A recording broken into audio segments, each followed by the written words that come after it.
right, Mr. DeMille, I'm ready for my close-up. Why don't you come up sometime, see me? Rated bar! Top of the world! Fasten your seatbelts. It's going to be a bumpy night. The stuff that dreams are made of.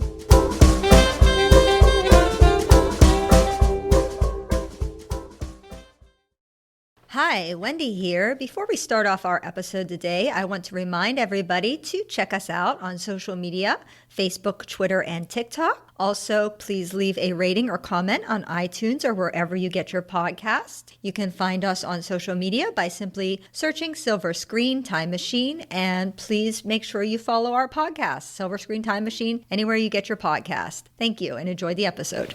Hello, and welcome again to Silver Screen Time Machine, Wendy's Classic Film Review. And today I have a guest, one of my friends, a frequent guest as well. This is the third time, I think. Number 3. Yeah, we have Deanne back again with us. And Deanne, we are getting in our time machine, and we are going back to when, and we are talking about what? We're backing up to 1965, and we are talking about the Bedford Incident. The Bedford Incident. I personally selected this one. It was a treat for me because I haven't seen it, hadn't even heard of it. This is one that many people haven't seen and haven't heard of. And I think one of the nice things about doing this podcast for me is to get some of these jewels that are maybe a little more unknown out there into hopefully the world. If anybody's listening. Is anybody listening?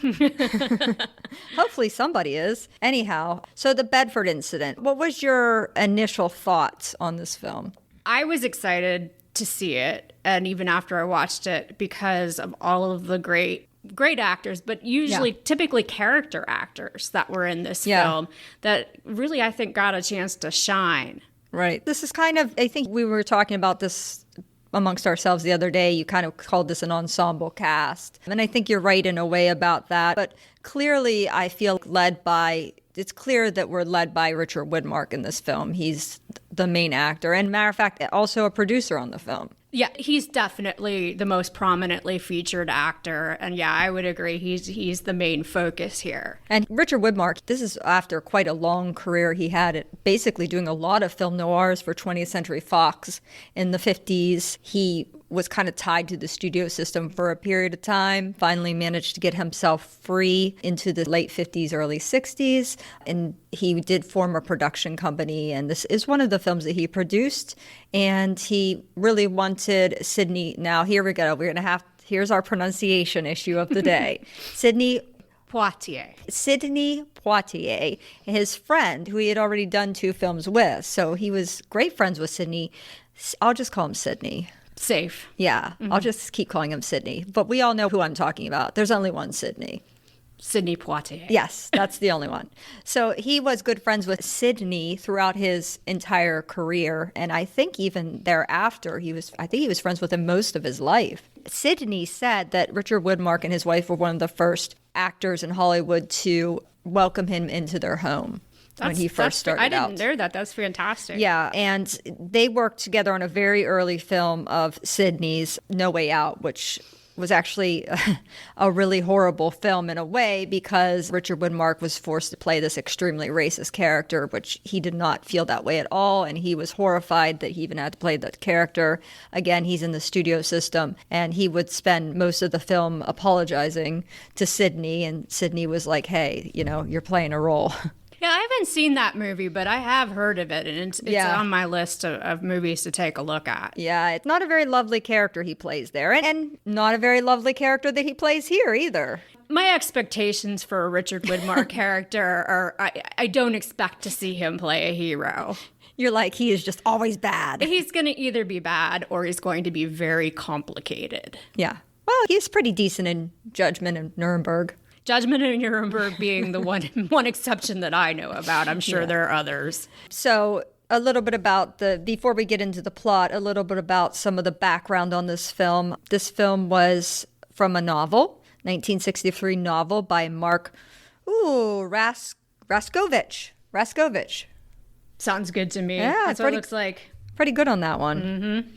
So the novel by Mark Raskovich, and then the screenplay was adapted by James Poe. A really fun fact about James Poe is he has the same birthday as me. Yay! Yay, like that about him. And he won an Oscar for the screenplay for Around the World in 80 Days, and he also did the screenplay for Cat on a Hot Tin Roof. And he began his career writing for March of Time, which is interesting because if anybody listened to our Citizen Kane podcast, we talked a little bit about March of Time and what that was in that. So I thought it was interesting of the tie-in.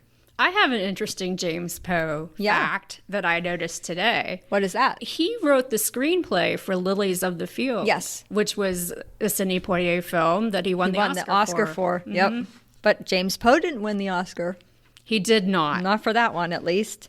I believe James Poe stuck fairly close to the novel, from what I understand, except he changed the ending. And we are not going to reveal the ending. This has a very, very dramatic ending. But we are not going to tell you about it because it would really, really ruin the film. It's something you really have to experience. We won't do that for you. But we're showing an enormous amount of restraint not talking about that ending. We'll just say that the ending is very stunning, shocking, phenomenal. I feel like that's the way films should end. I feel like all films should end that way. But I don't think everybody would love this. I also had read that the ending was changed, but I'm not sure how much detail I can get into about what was changed without there being some spoilers. Yeah, that's true. So we'll just say that, we better not. Yeah. We better not even say anything. So we'll just proceed on. Produced by Richard Widmark and by the director James B. Harris. James B. Harris was a big collaborator with Stanley Kubrick. He collaborated on The Killing, Path of Glory, and Lolita, but then they kind of had a fight and an argument over Dr. Strangelove because James Harris wanted to do it straight, exactly like he did with the Bedford Incident, and obviously we know Stanley Kubrick wanted to make it kind of a black comedy, and obviously Stanley Kubrick did what he wanted. And James Harris went and made this film instead, The Bedford Incident. Another great double bill would be to take a look at that and Dr. Strangelove together and just looking at two wildly different tones on nuclear war and the Cold War era. I think it's fascinating. Yes, and did you know that James B. Harris is alive? I did. I happened to notice that. 95. So are you out there? Hello, James B. Harris. We really like your film. Okay. So the cinematography is done by Gilbert Taylor. Since we're speaking of Dr. Strangelove, he was the cinematographer on Dr. Strangelove and Star Wars Episode 4 and Flash Gordon. Wow. Yeah, so interesting. Very interesting. I guess they are a lot of action-based films, I suppose. So maybe and two black and white movies, The Bedford Incident and Dr. Strangelove, obviously. Yeah. I wasn't thrilled with the cinematography in this film. I hate to be mean to poor Gilbert Taylor, but I wasn't really impressed with it. It doesn't call a lot of attention to itself. Mm-mm. I didn't know if that was maybe sometimes a reflection of the budget, maybe budgetary concerns that, you couldn't get these beautifully composed shots. But then again, I thought, well, especially at the beginning with the helicopter, they're coming down on the helicopter onto the boat, to me sort of looked maybe a little bit like a documentary or kind of like a news reel kind of feel where maybe that's the approach you're taking. Yeah, and I thought we were kind of past that in the 1960s in British film, to be honest. I thought that was more a 1940s, 50s type thing, but maybe they're trying, like you said, they're trying to go back to that. I did like the music, the score. There's not really a score, but I did like the sound or the music by Gerard Sherman. He was the orchestrator on Lawrence of Arabia. Wow. Yeah. But I don't know how you feel, and I think this might annoy some people, but I love that sort of pinging sonar thing throughout. And I just feel like, especially when you're getting to the very big dramatic scenes, it really ramps up the tension and the suspense to me. I completely agree. It does just add to that feeling of being very on edge. Yeah. And even going back to the cinematography, there are a lot of very tight shots and everybody's sort of crammed into these shots. Yep. And yes, the overall effect definitely, I think, set me on edge. Yeah, there's a lot of close-ups as well. Real close-ups on everybody's faces. There's a lot of close-ups. Let's start talking a little bit about the actual plot. So what happens is it starts out, there's this helicopter that's bringing these two fellows to the ship. The fellows are Ben Munsford, which is played by Sydney, and Lieutenant Commander Chester Potter, MD, this played by Martin Balsam. This is kind of a character actor you like to see around. He actually has an Oscar as well for 1,000 Clowns, Best Supporting Actor. Obviously, a lot of people might recognize him from 12 Angry Men. He played the foreman. And also Psycho. He is the detective in Psycho. Yeah, so, I mean, you see him around a lot in different films. What did you think of him in this film? I loved him in this movie. Did you? I really did. He has a real standout scene that comes fairly late in the film, so I don't know that I can go into a great amount of detail with it, but there's a confrontation that he has with Richard Widmark that I thought was a joy to watch. You don't often get to see moments like that from Martin Balsam. Yeah, so they get put on the ship. What happens is Munsford is a reporter. He asked for the assignment to be on this ship because he's interested in documenting the captain, which is Captain Eric Finlander, who is played by Richard Widmark. So Munsford and Potter come down and they're dropped on the ship, and Captain Finlander wants neither of them. He doesn't want either of them there, and he makes it quite clear that he feels that way. He's very rude to them, especially to Potter, I think more so. That he clearly doesn't like the fact that Potter's been a reservist. Yes, that comes up multiple times. Yeah, and he's very hateful towards him. He treats him very meanly. And he doesn't particularly like Munsford either, but I think we could say that Captain Finlander has a bit of an ego, and he kind of enjoys that somebody is there to do. Munsford tells him he's there because he's interested in him specifically, and I think that sort of strokes his ego and makes him like him a little bit more, but he also doesn't want him nosing around all the time. He gets real upset about that. And he clearly has everybody in the ship on serious lockdown, and everybody has to be perfect, basically. He's got everybody on edge. Everybody's always worried about their jobs. They have to do the right thing, and he rules with an iron fist, I guess you could say. I also thought it was interesting when the doctor goes into what's supposed to be the medical area or whatever, and they're sitting there, the other medical officers, their whole job is to be looking through trash and dissecting trash instead of worrying about human ailments. Yeah. They're analyzing a piece of cabbage. Trying to figure out whether or not it's Soviet submarine trash. Yes. Yes, but it seems a very silly use of the medical officers, but you come to find why that's important. But when Potter comes in, he's kind of like, okay, what is going on here? It's unusual for none of the sailors on the boat to be in there with some sort of ailment. That's unusual. Nobody's allowed to be sick. Nobody's allowed to be sick on Finlander's watch. But another interesting thing about the sick bay or the medical room is that we see somebody interesting in there. Yes. One of Wendy's favorites, Donald Sutherland. Yes, a very, very early role for Donald Sutherland. You can miss him if you're not really paying attention, because I did the first time that I saw this film. I didn't even realize he was there. He's Hospital Man Nerney is his official character name, and he's one of the ones that's dissecting the cabbage or whatever. But yeah, this is one of his early roles. Not very big role, but it's still But it's not a blink and you'll miss it role either. He has so numerous if you're looking lines. For him, you will see him. Yeah, he has numerous lines, but he's really only in that one scene, and then you don't see him again for the rest of the film. So basically, Munsford winds up trying to find out what's going on this ship, and he gets introduced to this Commodore, and you can see he's highly put off by meeting this fellow because he's sitting there, and this is a fellow. His name is, let's see if we can get his name right, Deanne. Oh boy, I feel this is like a toughie. It's Wolfgang. I feel like they were saying Shrepke in the film. Yes. Although maybe shouldn't it be like Shrepka? If it's German? I don't know. I think they were saying Shrepke in the movie. They were. So Commodore Wolfgang Shrepke, who was a former Nazi U-boat captain in this film, and that's why Munsford is kind of like, we're associating with Nazis now? What's going on here? Captain Finlander, very deferential to Commodore Shrepke, more so than any other person. He's probably one of the few people that Captain Finlander will ever listen to. Yes, they seem to have mutual respect for each other. It may be because he liked the Shrepke guy was supposed to be a pretty prolific killer of allies back in the Nazi days, according to the film. And it was said that his character was actually based on a U-boat commander named Eric Topp, which he has a very simple name to say, but says during his 12 war patrols, he sank 35 ships. And only 2 other U-boat commanders were more successful. So that's what his character was based on, this Eric Topp, a real-life Nazi. And I think Captain Finlander also recognizes that Shrepke's point of view is essential to this mission, because there's constantly this metaphor of the fox and the hunt.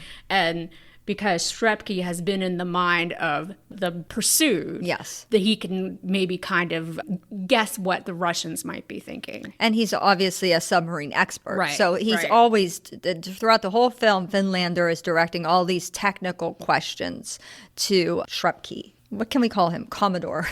Commodore. Let's just call him Commodore. Eric Portman, the actor. Yeah, Eric Portman. I'm sorry, but I think Eric Portman is the best thing about this film. No offense to Richard Widmark, who I really love, and Sidney is also a really great actor, but Eric Portman to me is the number one actor in this film. He's absolutely fantastic. He's just quietly menacing. I just find him... He's very quiet, and he never yells, and he never raises his voice, and he doesn't even say much. But you just have the feeling of this is somebody that could be highly dangerous if provoked. Yes, and I had no idea that Eric Portman, this is the first time I had ever seen him in a film. I didn't know that he had been in a lot of the Powell and Pressburger movies. He was a big Powell and Pressburger guy. And the funny thing is that he is British, but he's here playing a German. He also plays a German in one of his most famous roles, which is in the 49th Parallel. He plays another German Nazi person in that film as well. And that film is what sort of gave him a lot of acclaim in Britain and made him a big star. He never came over to Hollywood. He absolutely hated Hollywood.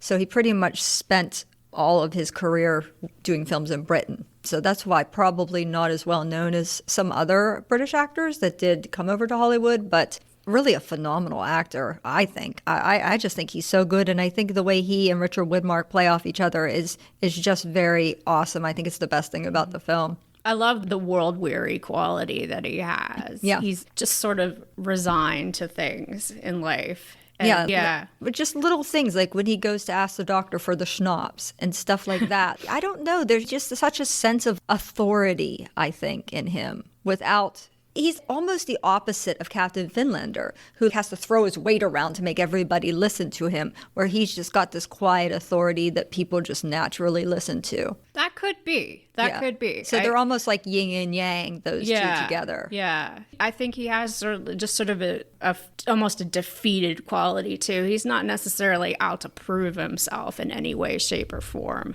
Yeah. So they get introduced to this fellow, and they find out what's going on in this particular boat is that Captain Finlander is sort of keeping an eye on these Russian ships. There's several Russian motherships, I guess, that are regular ships, and then there's also a submarine. They call the submarine Big Red.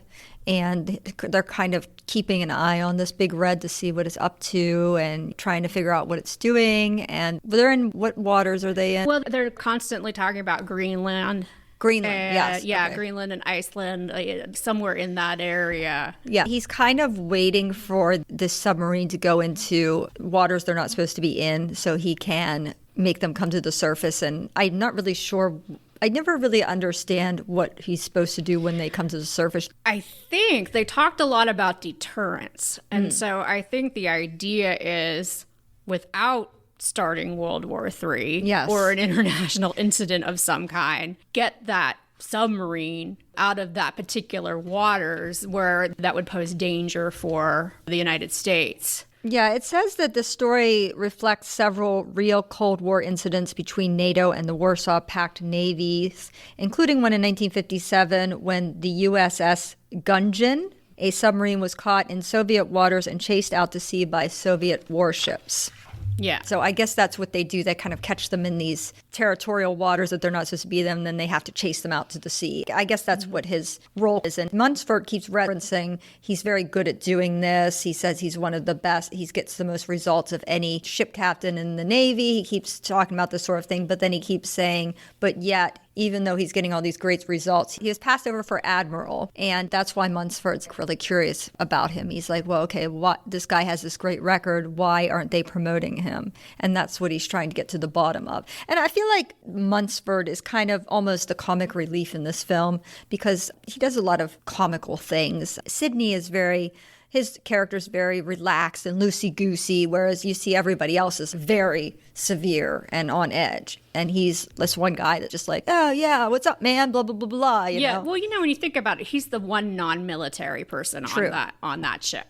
So I think that he's kind of also maybe a good entry point for the audience into this scenario where, okay, you maybe aren't familiar with all the nautical terminology and certainly in terms of the screenplay, just have him ask the question and then you can explain it and the audience knows what you're talking about. Yeah, so it's very clear. They keep doing these things called general quarters where I guess it's almost like a fire drill of sorts that's the best thing I can come up with to compare it, unless you have a better. Yeah, it seemed like also it was practicing being ready for an emergency situation. Yeah, almost war maneuvers, what you would do if your ship was under attack. You do these general quarters, and he keeps doing this all the time. And to the point where poor Sidney is trying to take a shower, and the water gets turned off because of the general quarters, and he has to call up the captain and say, I'm in the middle of something pretty important. Is this really an important general quarters, or can we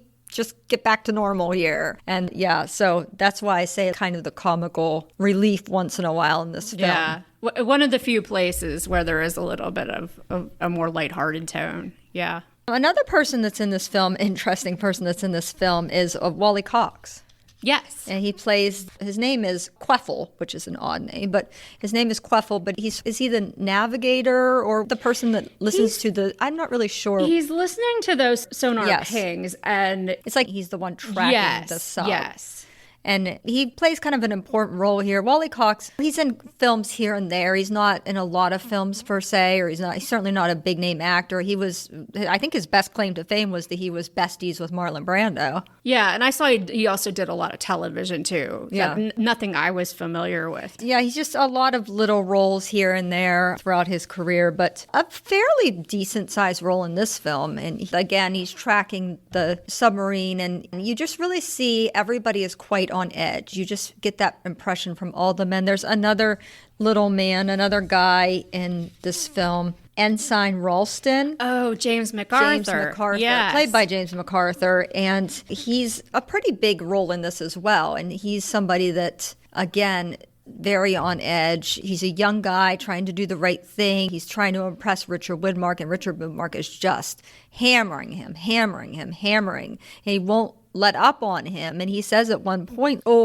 he was the star quarterback and he was most likely to succeed and he was most popular. And it's almost like you get the feeling that he's kind of jealous of him having all those accolades. And that's why he even says he needs to be taken down a peg, when we all know the person that really needs to be taken down a peg is probably Captain Finlander. Yeah, Captain Finlander isn't necessarily taking him down a peg because he's a bad sailor. No. The idea is, I think, that Captain Finlander has a very specific idea of how you create a good sailor. Yeah. And it involves this sort of hazing, almost stressful, on edge environment. It's the only way you can approach this, or if you don't, you're not taking it seriously enough. This particular thing with Ensign Ralston becomes very important at the end of the film. That it comes to a very big climax. It's probably one of the most important parts of the film, which we can't tell you about. But alas, no, we cannot. Yes. But it really is the relationship between Captain Finlander and this Ensign Ralston is a huge part of the film, and just the way he treats him and so forth. If we go on a little further with the plot, it's kind of hard because it's really a series of just following the sub, and the sub is doing things like, first of all, they do catch it in the territorial waters it's not supposed to be in, so oh, he's so excited, or he's going to get to do his thing. And he radios to command headquarters, whatever that is. And they tell him, no, don't do anything. Wait. And he is infuriated. He's so mad. And he doesn't want to sit around and do nothing. So what he does is he keeps hanging around and trying to keep the sub there. And the sub is trying to navigate through a patch of icebergs. And he's also trying to navigate through the patch of icebergs. I think this had to have been a pretty low budget movie. I mean, there are a lot of scenes where you can tell this is a model ship going through. It doesn't even look remotely realistic. And you can even see a lot of times the rear projection looks very obvious to me. And I keep thinking this is 1965. We were doing better in 1950 in this stuff. What is going on with this film? Yeah, it had to have had to do with the budget, I'd guess. But I would say, even despite the fact that it didn't seem like they poured a lot of money into those scenes with the icebergs, I thought they were really tense. They're tense, but they did not look realistic. No, you really do have to kind of just give them that bit of grace that this is not your state-of-the-art CGI or this looks like a little child or whatever. The little child has a ship in a bathtub. Exactly. Yes, use your imaginations, and the scenes do work. Yeah, but there is a lot of tension there. The one thing about this film is there's a lot of suspense and a lot of tension. And again, I really hearken back to that sort of pinging sound. I feel like that really, really does such a good job. And everybody being so tense and the close-ups on the faces, I just feel like that's what really makes you feel the tension, more so even than the dialogue and the acting. It's those items, in my opinion. Yes, because a lot of times the dialogue in this film, it's just people giving orders and jargony. And so it's not even necessarily what they're saying so much as what's behind it that's important. I just really like almost all the dialogue that occurs between Captain Finlander and the Commodore. I just feel like everything they say to each other is just loaded with suspense, meaning, etc. It gets to the point where you can see the Commodore is trying to dissuade Captain Finlander. He's not really on the same side as him. He doesn't agree with what he's doing. Probably he's for the sub in a way because he's a submarine captain and so forth. But he also thinks that you get the impression, he doesn't per se always say what he thinks, but you definitely get the impression that he doesn't agree with what Finlander is doing and he wants him to ease up. Yeah, I definitely feel, especially towards as the movie progresses and you're getting closer and closer to the end. And he seems like maybe the one person that Finlander might give an ear to. Yeah, I agree. Although he did at one point listen a little bit to the, I guess, is he the first mate? The executive officer on the bridge, Commander Allison. When Commander Allison's telling him, lay off Ralston, he did sort of seem to take his opinion into account. He said at one point, you let me know if I'm getting too hard on him or something like that. He did. And that is sort of an interesting little nuance to Finlander's character because, he's not such a hardhead that he's always, you know, but it has a lot of nuance and he's complicated. Yeah, he does certainly like to lead and be in charge and he doesn't want anybody questioning him, that's for sure. And he has this little interview at one point with Munsford and Munsford asks him some questions that he doesn't care for and he gets real irate and he gets real agitated because Munsford is asking him certain questions about his views, trying to kind of dig at him and get him to say things that he doesn't want to say, that he maybe doesn't agree with the government's opinion on things. He doesn't want to say that because he knows his job is on the line, but it's clear throughout the film when he's wanting to get this sub and they're saying don't get the sub that he does not agree with these sort of policies. Yeah, particularly regarding the Cuban Missile Crisis. Yeah. He seemed to have made some remarks that Munsford picked up on, completely different approach. But yes, he has to be very guarded in what he says. And then that's also probably why he's very guarded around Munsford because he knows he's going to lose his job if he speaks out too much. Yeah, and so they're tracking the sub goes under the ice, and then it gets to the point where the sub can't come up without getting caught by the ship. I mean, I'm not sure why. At one point, they're not even sure if they still have the sub. Right, they stop hearing the pinging. You'll hear the sonar sound, and then you hear the ping back from the sub, and then when the sub is missing, you don't hear that ping back. You can hear it on the film, so you can follow along when you don't hear the pinging. But yeah, they kind of lose the sub in the ice, is when they're in the icebergs for a period of time and they don't know if it's gone, if it's not gone. And of course, Finlander is questioning the Commodore, what are the choices, what is it doing? And it comes down to eventually they figure that it's still there. It's just trying to hide and wait for them to go away. Under an iceberg. Yeah. But they have, obviously, there's a certain amount of air they have. So then you also have this added suspense with the clock ticking down. How much more time do they have? How much more air do they have? And it's just this waiting game where they're just waiting. What is the sub going to do? Waiting to make the next move. And this is sort of where that hunted thing comes. He doesn't seem to regard the sub as a sub full of human beings. No, he doesn't. I'm not sure if that's just part of what makes you able to do the job, is being detached from that. I think that his focus is this is a threat to the nation. And they said that this book was also loosely based on Moby Dick, and the captain is loosely based on Ahab in Moby Dick. And there's even a line that Sidney says later in the film where he says, "You're not chasing whales now." Yes. That's a distinct reference to that because that's what the character was based on, this Ahab. Sort of single-minded, must get this, very single-minded, must get this sub at all costs. It doesn't matter. He can't get away from it. He can't just let it go. There also comes this part where we said Wally Cox would have another important role. At one point, Finlander does say to him, "Hey, why don't you take a break? You've been on the watch for however long." And he said, no, I'm running the ship from here. But then later on, as they're going along and everything's getting real tense, he kind of has this breakdown. And this is when Dr. Potter comes in. And this is when he has that scene that you like with Richard Widmark. Yeah, and Wally Cox, his character just broke my heart in that scene where he's having that breakdown because you've seen him just being such a trooper the whole way through. Yeah. But you almost kind of know this is probably the inevitable consequence of what these men are going through. And this is what the doctor was trying to tell him earlier. Your men are too on edge. He suggested they have exercise. He suggested they have mental health. And he suggested they have nutrition. He suggested all these things to the captain, and he gave him a whole slew of books to read about the ship. Yes. And said mind your business, basically. Yeah, you need to brush up on your knowledge of the submarine instead of doing this sort of preventive doctoring that he's there to do. So, of course, then when we see that Wally Cox has this breakdown, then, of course, the doctor feels justified. And the whole film, he doesn't stand up to Captain Finlander. You can see he's intimidated by him. But when this finally happens, he has his moment. Yeah, it's a great scene. Well, tell us a little bit about it. He just basically finally speaks his mind and very forcefully says, look, you're pushing these men too hard. You've got to lighten up on them. And at that point, Richard Widmark kind of gives in a little bit. Just a little. Yeah. Just as much as he maybe ever does, yes. Because he clearly sees, and Wally Cox's character, not only is it sad that this is happening to him, but it seems like he's so worried about disappointing the captain. Yeah. Well, because Richard Widmark is also saying, hey, go do what you have to do, but I expect you to be back in 2 hours. And you just have the idea, this guy is not going to be just fine in 2 hours. Yeah, just go take a little nap. Yeah. Yeah, right. Take a nap, you'll be fine.